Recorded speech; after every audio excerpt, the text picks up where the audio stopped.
কে এই গডফাদার শামীম ওসমান? মাহবুবুল ইসলাম আবিরের বিশেষ প্রতিবেদনে বিস্তারিত থাকছে ভিডিওতে। আওয়ামী লীগ সরকার ক্ষমতায় থাকা অবস্থায় নারায়ণগঞ্জের গডফাদার ছিলেন শামীম ওসমান ও তার পরিবার।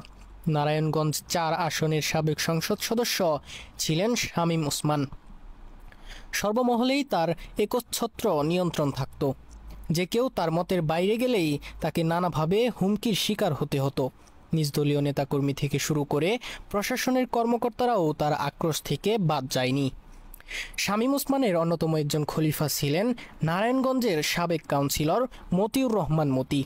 এই মতির মাধ্যমে তিনি নারায়ণগঞ্জের সিদ্ধিরগঞ্জের বিভিন্ন শিল্প কারখানা ও তেল সেক্টর নিয়ন্ত্রণ করতেন। বিশেষ করে আদমজী ইপিজেটের নিয়ন্ত্রক ছিলেন মতি মিয়া। এই এলাকা থেকে যত টাকা আসতো তার থেকে ভাগ নিতেন তার স্ত্রী সালমা ওসমান লিপি।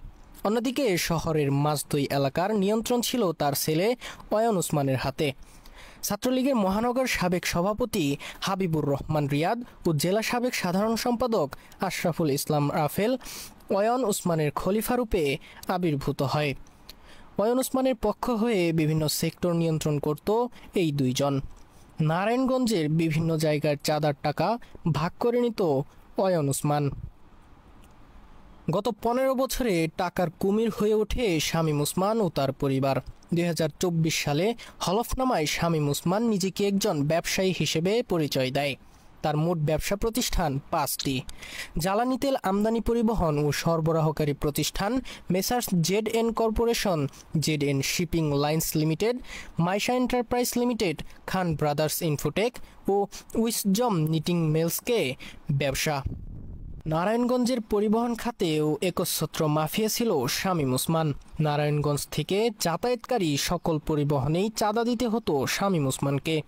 পরিবহন সুবিধা দেওয়ার জন্য ঢাকা টু নারায়ণগঞ্জ রুটে ট্রেন চলাচলকেও অনেক সময় বাধাগ্রস্ত করা হয়েছে বলে অভিযোগ রয়েছে শামীম ওসমানের বিরুদ্ধে। প্রসঙ্গ যখন আসে ওসমান পরিবারের চাঁদাবাজি ও সন্ত্রাসীর মধ্যে যেন ছিল ওসমান পরিবার নারায়ণগঞ্জের আতঙ্কের আরেক নাম।